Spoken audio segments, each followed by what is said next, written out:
My first memory of tattoos was basically just watching TV as a child and seeing these awesome rebellious bikers.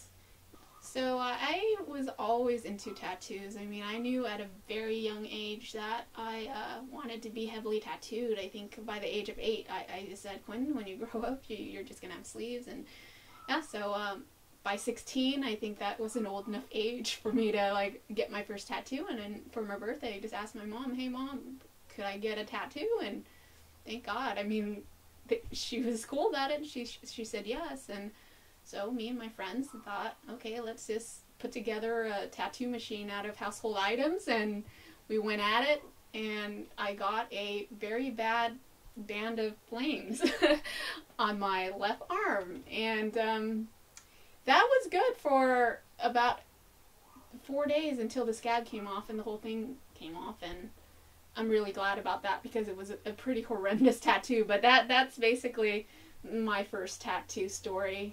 I guess you can say it was a semi-tattoo.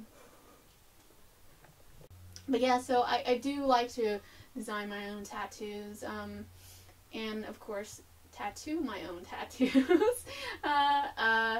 So I have a project right now that's called Project Cover My Legs.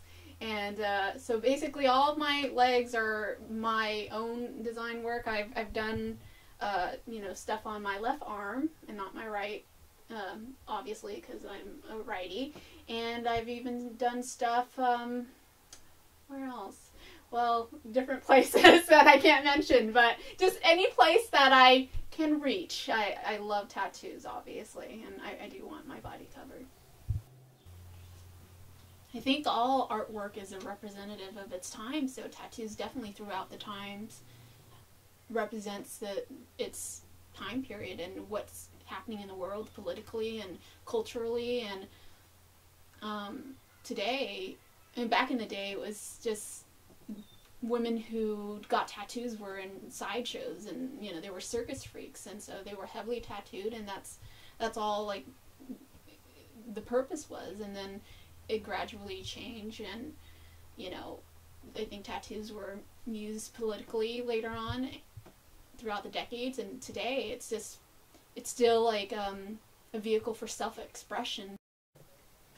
I definitely think that tattoos, like other body modification, you know, elements, are used as, you know, as a way of redefining the self and the image of the self and how you represent yourself to society. It's really bold. It's saying, I don't care what society says. I'm gonna look how I look, and to the point where it's changed society.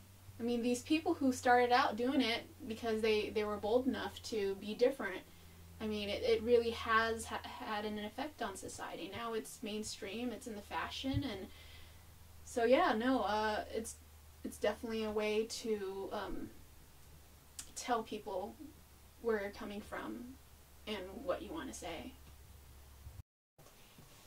I think women with tattoos are definitely viewed differently than, you know, women without tattoos, because that's our culture. We base everything on image. That's why we have so much discrimination. I mean, and there's a connotation tied to everything. Hair color, you know, blondes always have more fun, right? And you know, people with glasses are nerdy or hipsters. You know, there's always a category for everything. So of course the female who's tattooed, man, she must be a wild one, I'd say. I think I really chose this kind of image for myself as a person and an individual in a certain culture and society, because in general I really just don't like society, because society is based upon ideologies that are made up, and all of us believe that we have to conform to these things. And this is why we have discrimination in our culture, because, oh, if they're not a part of our group, there's something wrong with them. There's just all this fear behind this discrimination. I really wanted to fight against that. I mean, I think this is actually important for me to say, because this is the core of who I am. I'm different because I'm trying to, in my way, say that it's okay to be different. Why are we so afraid of differences within people and groups, and it bothers me, and it takes me back to 2nd grade when, you know, we were in a class and there was this 3rd grader who was in our class because he stuttered, so he was in a lower class, and, you know, the teacher had asked something and he answered and he stood up and he was stuttering, and all the kids started laughing and pointing at him and making fun of him.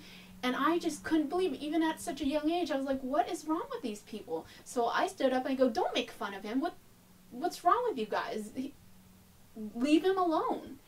And I think at that moment I just thought, people are just lame. They can't just see things for how they are. I mean, he's a person. He's beautiful. Why discriminate against him? And because everyone, and I understood that, oh, you know, we want to be a part of something. So if people make fun of, you know, this person, we're going to join in and make fun of them. And that's usually the core of it, because, you know, that's why people discriminate, because they just want to be part of something, not so much because they actually hate that thing or person. So it's just very aggravating. So I grew up and I knew I was going to be different, because I didn't want to be like everyone else and just join the group and the crowd, especially when it came to discrimination and, you know, all that stuff.